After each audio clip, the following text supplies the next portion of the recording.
ராம விஜயம் பாகம் 18. அவர்களெல்லாம் அயோத்திக்கு திரும்பிய பின்னர் சித்திரக்கூடத்தில் இருந்த அந்தணர்கள் ராமனிடம் வந்து, ராமா, உனது மனைவி மிகவும் அழகாக இருக்கிறாள். நீ எங்களுடன் இருந்தால் அசுரர்கள் இங்கு வந்து நம்மை எல்லாம் தின்று விடுவார்கள். திரிசிரை, கூரன், துஷன் என்னும் அசுரர்கள் இங்கே வந்து சீதையை கவர்ந்து செல்லப் போவதாக எங்களுக்கு தகவல் கிடைத்திருக்கிறது. எனவே நீங்கள் மூவரும் இங்கிருந்து விரைவில் சென்று விடுமாறு கேட்டுக்கொள்கிறோம் என வேண்டினர்.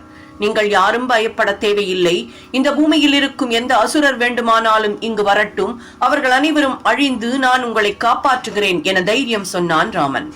ஆனால் ராமனின் வார்த்தையில் நம்பிக்கை வைக்காத அந்த அந்தணர்கள் தங்களது மனைவி, குழந்தைகளை அழைத்துக் கொண்டு அந்த மலையை விட்டு அகன்றனர். விரைவிலேயே ராமன் தண்டகாரண்யம் நோக்கி புறப்பட்டான். செல்லும் வழியில் விராடன் என்னும் அசுரனை கொன்றான். தும்பரன் என்னும் கந்தர்வனை விராடன் என்னும் அசுரன். ஒருமுறை குபேரன் தும்பரனை அழைத்து தன் சபையில் பாடும்படி ஏவினான். குடிமயக்கத்தில் இருந்த தும்பரன் குபேரன் முன் சென்றான். அதைக் கண்டு வெகுண்ட குபேரன் தும்பரனை ஒரு அசுரனாகும்படி சபித்து 10,000 ஆண்டுகள் காட்டில் அலைந்து திரிந்து ராமனின் கையால் சாப விமோச்சனம் பெறுவான் என சாபம் கொடுத்தான். அதன்படியே இப்போது ராமனால் கொல்லப்பட்டு சீதையுடனும் லக்ஷ்மணனுடனுமான ராமன் 13 ஆண்டுகள் பல புனித தலங்களுக்கு விஜயம் செய்து காலத்தை கழித்தான். அப்படி செல்லும் போது அத்ரி மகிழ்ச்சியின் ஆசிரமத்திற்கும் சென்று மும்மூர்த்திகளின் அம்சமான தத்தாத்திரேயரை தரிசித்து வழிபட்டான். அங்கிருந்து அகஸ்திய முனிவரின் இருப்பிடம் சென்றான். இவர் ஒரு சக்தி வாய்ந்த ரிஷி. இவரது சக்தியை பற்றிய கதை பின்வருமாறு. ஆதாபி, வாதாபி, ஆல்வா எனும் 3 அசுரர்கள் இருந்தனர். சிவனிடமிருந்து பெற்ற ஒரு வரத்தால் இவர்களுக்கு எவரையும் கவரச் செய்யும் வலிமை இருந்தது. இந்த சக்தியினால் அவர்கள் பல பிராமணர்களை கொன்று தின்றனர். வாதாபி உணவாகவும் ஆல்வா தண்ணீராகவும் மாறிவிடுவர். ஆதாபி ஒரு நல்ல அடியவன் போல வேஷம் எடுத்துக்கொண்டு அந்தணர்களை தான் படைக்கும் விருந்தையும் நீரையும் பருகுமாறு வேண்டுவான்.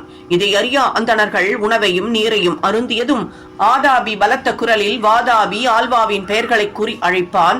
தனது சகோதரனின் அழைப்பை கேட்டதும் அந்தணர்களின் வயிற்றிலிருந்து கிழித்துக் கொண்டு வெளியே வருவர். இப்படியே பல அந்தணர்களை அவர்கள் கொன்று அவர்களது உடல்களை புசித்து வந்தனர்.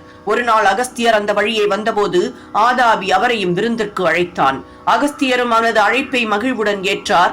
விருந்தை உட்கொண்டு நீரையும் அருந்திய பின்னர் வழக்கம் போல ஆதாபி, வாதாபி வெளியே வா, ஆல்வா வெளியே வா என கூவினான். ஆனால் அவன் திடுக்கிடும்படியாக அவர்கள் இருவரும் அகஸ்தியரின் வயிற்றை கிழித்துக் கொண்டு வரவில்லை.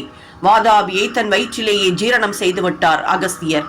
எப்படியோ அவரது வயிற்றிலிருந்து தப்பிய ஆல்வாவும் ஆதாபியும் பல்வேறு வடிவங்களை எடுத்துக்கொண்டு தப்பியோட முயன்றனர். ஆதாபியின் தலையை அறுத்து அகஸ்தியர் அவனை கொன்றார். ஆல்வா தப்பியோடி கடலில் தன்னை கரைத்துக் கொண்டான். அகஸ்தியர் அப்போது அந்த கடலையே தன் உள்ளங்கையுள் எடுத்து அதை குடித்து அந்த அசுரனையும் அழித்தார். ஓம் ஜெய் ஸ்ரீராம்.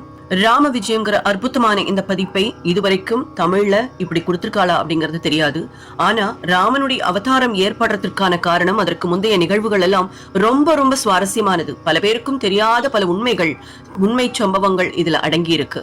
சோ நம்ம எல்லாருக்கும் இது தெரியணும். பல புராண கதாபாத்திரங்களின் தத்ரூப குணாதிசயங்களை இதுல வர்ணிச்சிருக்கிறது ரொம்ப அபூர்வமா இருக்கு. கண்டிப்பா இந்த பதிவை முடிஞ்ச அளவுக்கு மற்றவளுக்கும் ஷேர் பண்ணுங்க. இதை கேட்கறதுக்கே நம்ம பல புண்ணியம் பண்ணியிருக்கணும்னு சொல்லுவா. அதனால முடிஞ்ச அளவுக்கு மற்றவாளுக்கு இதை செய்ய செய்ய நம்மளுடைய வாழ்க்கை சிறக்குங்கிறது உண்மை. சப்ஸ்கிரைப் பண்ணாதவா கண்டிப்பா சப்ஸ்கிரைப் பண்ணி ஒரு லைக் அண்ட் கமெண்ட் கொடுக்கலாம். உங்களுடைய வியூ என்ன அப்படிங்கறது கமெண்ட் பாக்ஸ்ல சொல்லுங்க. எப்பொழுதும் சந்தோஷமாகவும் சௌபாகியமாகவும் இருக்க வாழ்த்துக்கள். ஸ்ரீராம ஜெய ராம ஜெய ஜெய ராமா, ஸ்ரீராம ஜெய ராம ஜெய ஜெய ராமா, ஸ்ரீராம ஜெய ராம ஜெய ஜெய ராமா, ஸ்ரீராம ஜெய ராம ஜெய ஜெய ராமா. தொடர்ந்து இணைந்திருங்கள் ஓம்கார் சரித்ராவுடன்.